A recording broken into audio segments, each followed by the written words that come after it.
Artists in Context is thinking of having a workshop or a series of workshops in the fall where you might learn some things that you want to learn about research. So the purpose of this, putting your name down, is just to record what you think you might want to learn if you were to take one of these workshops. They're going to be free and probably have, I don't know, 10 or 12 people in them. So, a small, intimate kind of learning experience about various research methods. Probably part of it will be hands-on. So, if you just want to write down your name, or you don't, you can do it later or never. An email would probably be good too. Yeah, you can send us an email about it as well. So.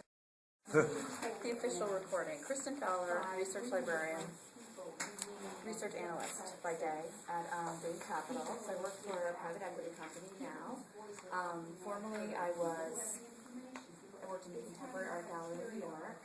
Then I worked in book publishing, and then I became a librarian. And while my first job up here was at Boston Public Library, so I know quite a bit about them and about their resources. And I was fortunate there to work in a variety of different departments.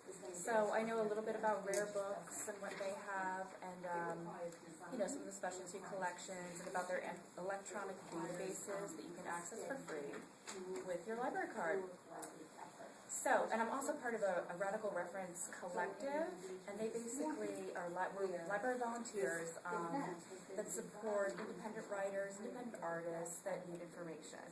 So it's nice. It's a nice thing to do, and it's a fun group of people. I am going to show you Alana and Heather from Radical Reference created a fantastic research guide. I'm going to open it up in my Gmail. Just to show you what they've created, and I can, if you put your email down, I can send the link to you as well.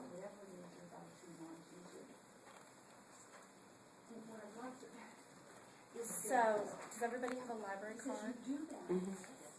Great. I can't tell you how valuable the librarians at Boston Public Library can be. They have, you can on your own computer, bubble around. They all have subject expertise. They've sort of merged some departments at this point, but the Copley branch, incredible. I mean, there are people that have been there for 40 years. They know everything. They know where to find things in their archives that you would never be able to find. So a lot of the time, just, excuse me, my eHarmony email is embarrassing. Sorry. At the urging of my mother. So, here we go. This is the research guide, and I will send you this link, as I said, if you send me your email. So we're not exactly sure. Well, it's on Radical Reference, but it's not on the Artists in Context. We have had it on our Artists in Context website for quite some time, but somehow it has disappeared. So it will. I can guarantee you by next week it'll be back up, so you can just access it there. So this is their guide, and it's basically a guide that they created that is geared towards artists and researchers. They've presented this guide at several different events for artists and researchers at Sprout in Somerville, and Axiom in Jamaica Plain. The guide is very comprehensive. I have to tell you, I was going through it and thinking, oh, what else can I add to this? What else can I add? It's extremely comprehensive. What I wanted to let you know about, which a lot of people don't know about, is WorldCat. If you have something that you found you want access to, they don't have it at your local library, which 9 times out of 10 they don't, just because it might be something. I find the things that artists and people working with art want to see or use sometimes aren't as accessible. You can go to WorldCat and basically type in the name of whatever it is that you need. I mean, sometimes it's conference proceedings. These are hard things to get. librarians categorize those sorts of things as gray literature. It's not really, it's conference proceeding, it's a technical paper or something like that you might want to use. You can go to WorldCat, type it in. I don't have a title. Let me just do a search. I'll just show you what comes up. So, here we have a book, Successful Home Birth and Midwifery, the Dutch model. Click on it. That was one of my other things that I wanted to do before I became a librarian. Anyway, so, here we go. So, now we've got this brought up here on the screen. Find a copy in the library. Enter your location. So you enter in, it's pretty self-explanatory, yes. Your zip code. This will bring you to a list of all the libraries in your area or outside of your area that have whatever publication it is that you need. You can take this to Boston Public Library, to the reference desk on the second floor, give them the record, give them the title, give them, the more information you can give them, the better. It helps everybody. But, give them the information and say, I'd like access to this, don't have it, and they'll get it for you. That's a big deal. It's hard to get these things. So WorldCat is amazing for finding information. In Boston Public Library, you have to do this at Copley. It's amazing because they will do all of this for you, and they'll do it free of charge. And they'll do it for journal articles. Lots of value there. Let's see, what else do we have? Boston Indicators Project, data and reports for the greater Boston area.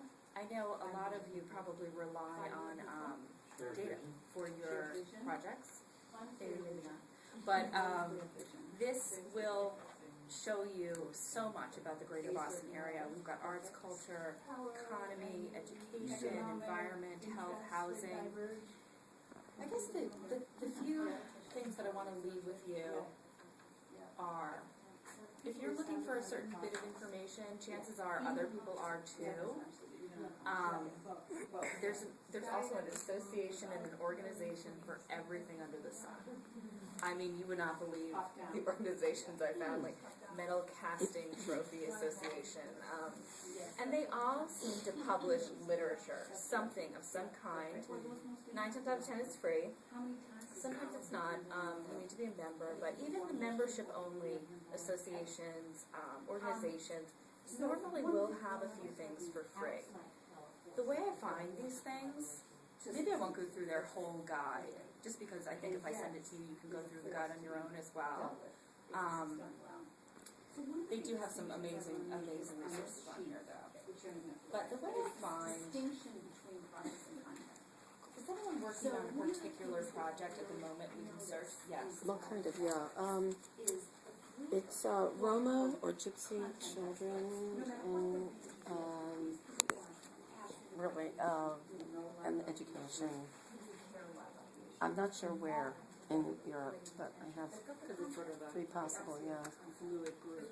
Okay, Roma Children Education. So I know that Soros, I can't think of the full name of George Soros, is Eastern Democracy, Open Society Institute, yeah, right. So I've done some research on this. But I want to I need to find a collaborator there. We'll talk later. Okay, I know. So right off the bat, I mean, just doing a regular sort of Google search, I mean, you're coming up with Roma Children Education, United Nations. There's so much information out there. So much of it is not valid, and it's really a matter of sort of culling through what comes up here. You want to look for the .orgs, UNESCO. You want to look for the .govs. They have different regulations than a .com, a .net, and .biz. So you're going to find valid information there. Sometimes they do a .pdf because it'll return results on different presentations that have been given in conjunction with keywords. Kristen Robbie Yes. just mentioned, because she's worked with Roma in, was it Czech? Yes. Tolerance organization, fantastic. It's a good point. Yeah, collaborator right here. That's amazing. That maybe you can, yeah, you can talk. So, I'm sorry. No, I just wanted to say that, you know, I mentioned at the beginning of this that we might be putting together some research workshops in the fall for people connected to artists and contexts who want to learn more about doing various kinds of research. And this is a good example of what could happen in a group like that, you know, people are together, maybe a radical reference librarian, you know, has office hours, you know, for a couple of hours one night, and you know, that would be one of the sessions of the workshop, and you know, you could not only get information from Kristen, but also from other people in the room. So I think the biggest thing is if you're looking for information about it, someone else is most likely. There are exceptions, of course. Associations, organizations will offer you free research, which is great. Something that I didn't realize until I started working for a private equity company, consulting firms do a lot of work, and they provide a lot of free papers that are really valuable. They can be valuable to a lot of different people, I think. Not just people working in business, but sort of if you need that perspective of what's happening within a business or, you know, something like that. Walmart Watch is one of my favorite lists. It watches everything Walmart does, and it's so interesting. And about sort of like the impact of Walmart on communities, on, you know, it's the biggest retailer in the country. I mean, obviously, we're going to look at that within finance. So it's interesting to me to find those things out. So you will be able to find the information. It's just a matter of assessing the validity, I think, is usually the most important thing that you can do. Again, practically, .gov, .org, .edu, keywords and case study will often bring up something that someone's in a case study about, usually addressing some sort of problem. Sometimes they do them over time and, you know, as the problem evolves to help solve the problem. Yes. I've noticed that, and I'm looking for a job right now, so I'm doing research all the time. Yeah. And I've noticed, like, if you go to, for instance, well, I'm interested in arts and education, so go to, like, the education department, say at Harvard or BU or whatever. Many of these places have these enormous lists of resources, you know, of links. So, I mean, if you just pick your subject and then sort of go to a university or a school, a graduate school, and they will have these huge resource lists, and also like the Helen Brown Group is a research, and that has just this amazing list of resources. It is. I was going to mention that. Other local libraries, whether they be universities or, you know, housed within a government office, State House is a library, which anyone can go to and access. A lot of this work has been done already by different university librarians or, you know, classes doing research on a particular topic have created these lists. One list that I put on my handout is a list of think tanks. It is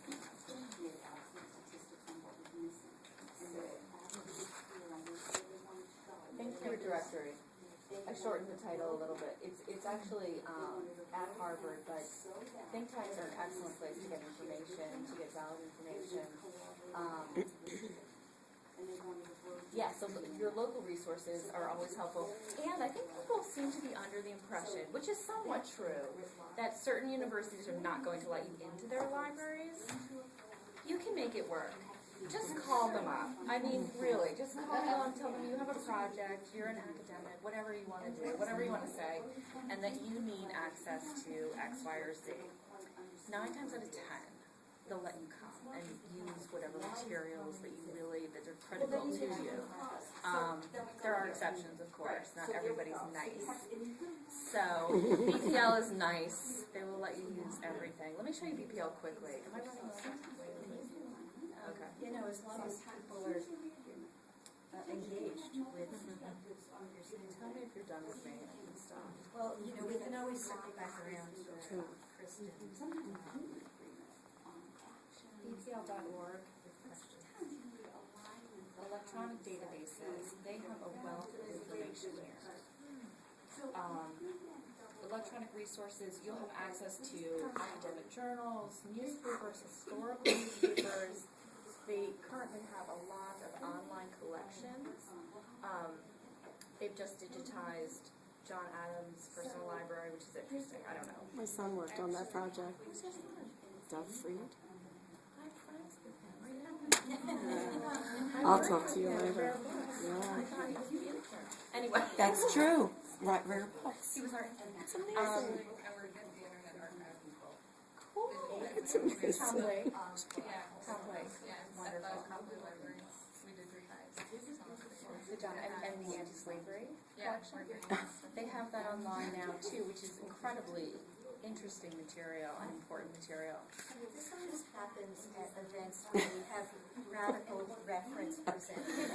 Everybody else is Librarians, sort of like Susie here.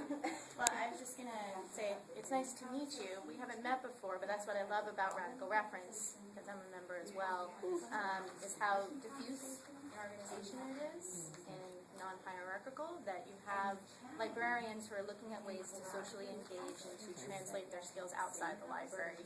And doing so by able to have, sometimes it's helpful when you do your work to have an organizational name to relate to. It kind of provides an introduction that makes people comfortable, but not the structure of the organization and the administration of it oftentimes gets in the way. And I think Radical Reference has found a nice balance. And I want to say three things, and I'm not sure if it all it may have been something that you gave in your introduction that I missed, but did you talk about the reference aspect of the Radical Reference website? I didn't quite talk about that.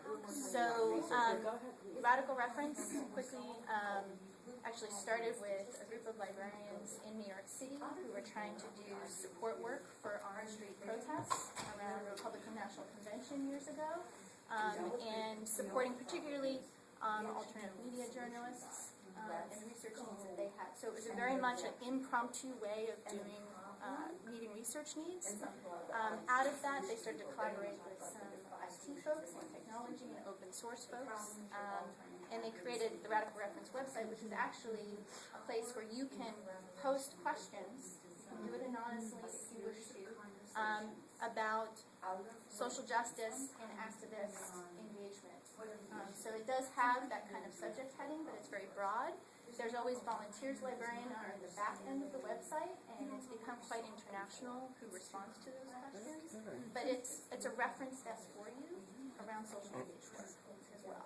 So the front end of the website, we were looking at kind of the Boston chapter. But if you just go to radicalreference.info, it's another one of those resources for you. The second thing, and I don't know if you explained, is how that resource list kind of came to be. If you know more about it, you can certainly speak to it. I know that Heather and Alana put it together for another artist presentation, but beyond that, I'm not quite sure. So two other Boston-based librarians, Alana Kumbier and Heather McCann, hosted an event with Artists in Context. And it's become a real model for the collective here in Boston, and where it's not the assumption that the librarians know what resources you need. And you don't necessarily have to have that kind of expertise in an artistic background, because you already know about resources that you're using and that you like. So they very wisely, in my opinion, held this event and turned it very quickly over to the audience of, what are some things that surprised you that you found in a library? What are resources that you're using? So that list is a list that was primarily generated by other artists of resources. So I think that that's important to know as well, because that conversation has started. There's one other thing. You were talking about how to evaluate online resources. I haven't worked, I have to give a disclaimer, I haven't worked as a librarian in 6 or 7 years, but when I did, I was a public librarian, predominantly working with young adults, and who were constantly getting research work from their teachers, and they would go right to the internet. So I was doing a lot of training of how to evaluate online resources, and the best quick way that I always explain it to them is we all have ways that we approach written resources. When we look at a book, that we evaluate whether or not we think it's authoritative. And the publishing industry is purposely set up to give us some of those clues. You know, it's the publisher sometimes. We look at date. They give you author information. There's all of those details that are in the book that we tend to take for granted, but we do take into consideration when we're thinking about authority. And we should look for similar things when we're looking at information online. And if it's not there, it doesn't mean that it's not authoritative, but it means that you should ask that question. And you should investigate further. And even sometimes find the contact information of the person.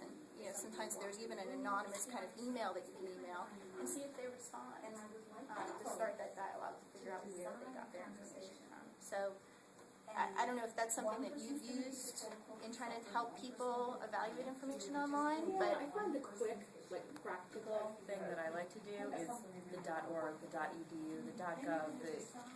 I call people all the time too, and I think that makes me different.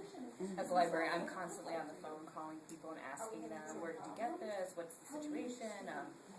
Another thing, if you find something that's been really valuable to you, or something, see where else they're sourcing their information from. It's going to lead you somewhere else, which is great. Do you want us not to use a real situation? No, get some coffee out of it. Yeah. I'm just going to quick do something, and then we'll open it up to everybody's questions, comments. I think there's a popular misconception that artists and designers don't do research. They just, all the research that they do comes, you know, out of their heads, and you know, it's not relevant. And, you know, I think that's probably, you know, okay for some artists, but I think a lot of artists, especially artists who are involved in socially engaged work, I think do a lot of research, and it takes many, many different forms. And I developed this class for graduate students at Rhode Island School of Design because the feeling there is that students do a lot of research while they're doing their work, but it's largely haphazard, and there isn't usually training in art school and design school about various kinds of research methods, or certainly how to use the library. Probably generally isn't much of that. So this top picture is that was put on the flyer advertising this course is a piece of work that it's from a project that I did called, and it, that's not to be here, question mark, an investigation of data set known contaminated sites in New Jersey. And I put it up here because there are a number of types of research that I did for this project and that are apparent in this photograph. I'm a geographer, so initially what I did was I encountered this data set in the computer lab at Harvard University, and it was shocking because it came up on my screen as thousands of red dots on the state of New Jersey. Okay, and we all kind of make jokes about New Jersey that it's like the wasteland for New York City and all this kind of stuff, and other jokes, right? But I'm from New Jersey, so I was appalled, and I started pulling apart this data set. One of the ways that I did this was by going to a number of the sites that were listed as contaminated and seeing what I could see there. This is a government-issued data set that's now available on the internet, but there's very little information about the contaminated sites themselves. And there are also a lot of errors. So this particular shot slide, where I put the dot on the aerial imagery of this particular site where I am. This is showing a site that's supposed to be right there. But in fact, it wasn't the company that was, it was a chemical company that was said to be there. And instead, it was the parking lot for Dunkin' Donuts. So, you know, what I was doing basically was something called ground truthing that we do in geography, which we take data that, you know, we can get from supposedly reliable sources. But then, you know, we can investigate that. Most people don't, but we can investigate that data and see how correct it is, see how much it tells us and what it doesn't tell us, especially about things that we really, you know, need to know. Like, let's say there's a contaminated site within 100 feet of my house, and I go and look online, and I'm trying to find out what's going on there, but in this particular data set, just as an example, there's no distinction between a Superfund site and, you know, a leaking gas tank in somebody's backyard. So, I use that as kind of the starting off point. And as I say in the syllabus excerpt that you have, you know, there are a number of methods that are introduced to students. The reason why I'm introducing this particular kind of course to you is to just give you some ideas about what kind of research methods you could learn more about in a series of artisan context workshops, okay, which we're thinking about having in the fall. So archives, that's very much like what Kristen was talking about, oral histories, questionnaires, surveys, interviews, focus groups, simulations, participant observation and ethnography, which is kind of, you know, like the hallmark of anthropology, landscape interpretation, visual methods like photographs and video, mapping and locative media like GPS or cellular communications, and autobiography, which, yeah, believe it or not, is a research, can be a research method through writing or performing. For example, I really, you know, think of this ground truthing as a performance in space, in which I'm finding things out, but I'm also performing something. And quantitative as well as qualitative approaches. You know, various researchers emphasize one over the other. I like what comes out of mixing things together and taking a hybrid approach to research. And then these overarching themes, which, you know, I think are really, really important for any researcher doing any type of research, especially research that has to do with the social. Reflexivity, going inside oneself and investigating who one is, why one wants to do this kind of work, what are the goals that you have for the work, so that actually you can make that known to the people that you're going to eventually be working with. Positionality, where you fit in your research project. And that's true, you know, even of an art project for sure. I mean, Robbie McCauley's project, Sugar, you know, she has a position in that process of the story circles and the making of the piece. And, you know, I know Robbie's done a lot of reflexive work around, you know, her desire to make more known what's going on in diabetes and how it's involved in systematic processes in, you know, locally, regionally, nationally. Power, a big one. I think we all understand that one, as well as ethics. It's very important when dealing with a social research project. And I always end up with activism. Not that everyone has to you know, become a social activist through their research project. But the possibility is there to affect how people think about things, how they act,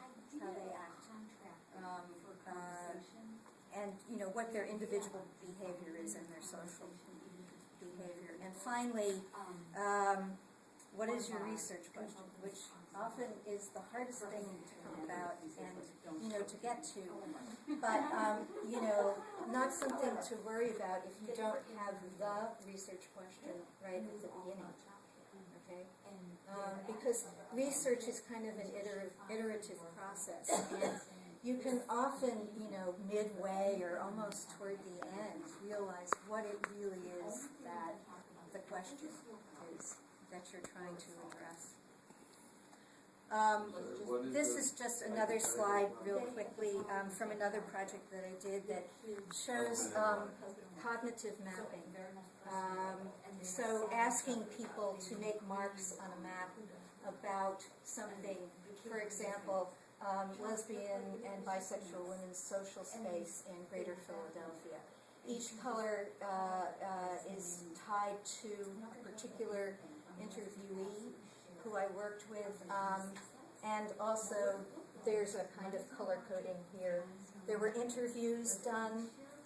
There was also, again, performance in space and observational work that I did. And this was what individual women said about lesbian and bisexual women's social space in Philadelphia.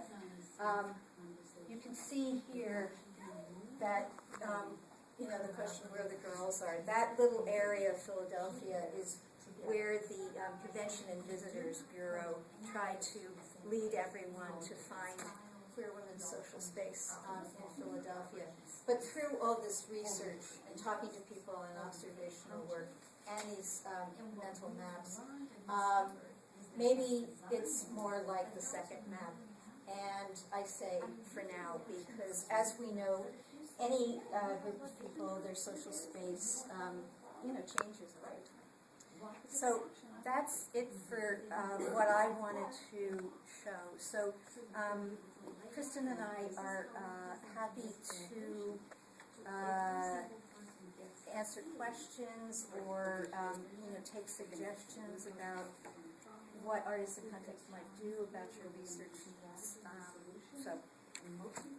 Yes? I'm more interested in how I can work with artists because I have the research skills. Okay. And I'm wondering, this is really exciting what you've both been talking about. And I'm just wondering, would it be a realistic thing for me to think that I could somehow be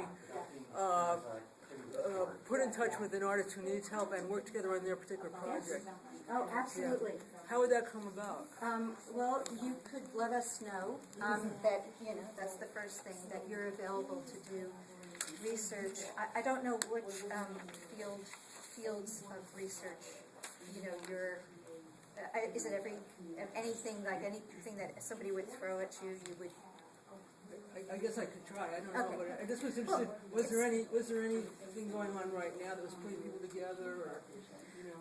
Well, you know, what we've been doing are these radical reference events, and we're doing this, and, you know, Artists in Context is kind of, we try to create situations where people can meet each other and talk about common interests, and do just what you're suggesting, is get into some kind of collaborative situation, you know, around research or around a lot of things.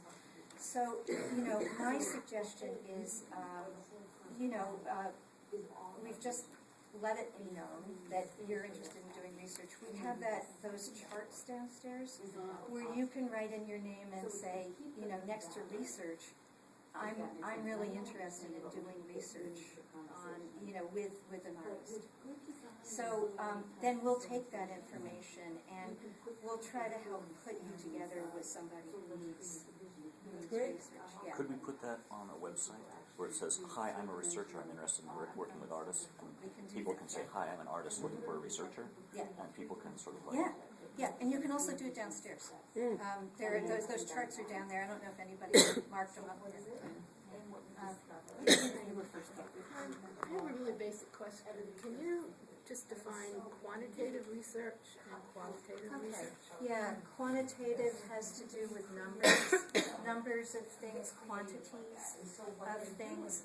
It can, be physical things, or it can be X number of people feel such and such a way about this particular issue.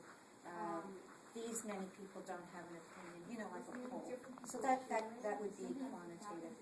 Qualitative is really more like, what's the quality of this particular entity that we're studying? It could be color, it could be size, it could be how people feel about something, and really getting into kind of subjective data. Yeah. Historical, would that be? It could be quantitative or qualitative, yeah. Okay. My main question is that when I try to research, I get very, very confused, and I find myself like opening up Excel spreadsheets and being like, these are the players, and this is what they're doing, and these are the articles, and I feel like I do not know how to organize really open-ended research that involves lots of people who have different roles and reference articles and all that, and I'm thinking of just going to index, but I feel like the computer makes me kind of confuse myself even more. You want to go back to your I'm thinking about index cards, but do you know if there are any, if there are any books that just have to do with how you organize the information as you're gathering it? There are. I can't give you a title right at the moment, but if you email me, I can come up with that. I mean, this is a common problem with researchers. Research can be a lot of fun. Yeah, right? it's And great. you can just It's like an go art nuts. of its own. Yeah. I'm happy to help you out with that too. And I have one other question. Yes. Oh, go ahead. Yeah. Is there any chance that Artists in Context would support putting subway placards that are looking for research volunteers? We have a very small advertising budget. but it's wanted to ask. I do wanted to ask for donated space and use Artists in Context to kind of legitimize. We have an ongoing request. Would that be a possibility? They find out, now we're gonna have this long. It might, yeah, I mean, we'd have to think through that a little bit, but I'm thinking, about, if none of you have ever been to our website, it really is, it's developing into a pretty rich resource, situation, and I'm thinking maybe that kind of a thing could, easily put on the website, and then we could talk more in the future about our advertising, which is It seems really clear to me that artists need help from researchers. So it's perfect. I mean, we just make a connection. yeah. I mean, we With had you. talked about with Alana and Heather about doing having a more formal relationship between Artists in Context and Radical Reference, and that hasn't come about just yet. But I know that Alana, is kind of in part acting as a researcher for Robbie. Alana also has diabetes. She's type 1 diabetic, and they've had some conversations and some research is going on back and forth. So it's possible to get your own librarian. Just a comment about an offshoot of these relationships is the exchange and dialogue between the artist and the researcher. And one is learning from the other and so forth. And so I think that Artists in Context, I think it's rich, it's so rich, the connection between the researcher and the artist and the exchange. It is. So as soon as you're done, we have a program. I encourage Any any kind kind grab yourself some food. connections. The question, I just think a suggestion to also take a kind of straw poll to see if folks would be willing to do a bit of a think tank about how artists in context could better fulfill this need of making the connection, because I think that there's some simple reactions that's like, Craigslist sort of thing online or other way of advertising in space to, finding your librarian or your one researcher to possibly understanding that that's not actually what you need is one person, but you need a space where you can ask these questions of folks who have a different skill set.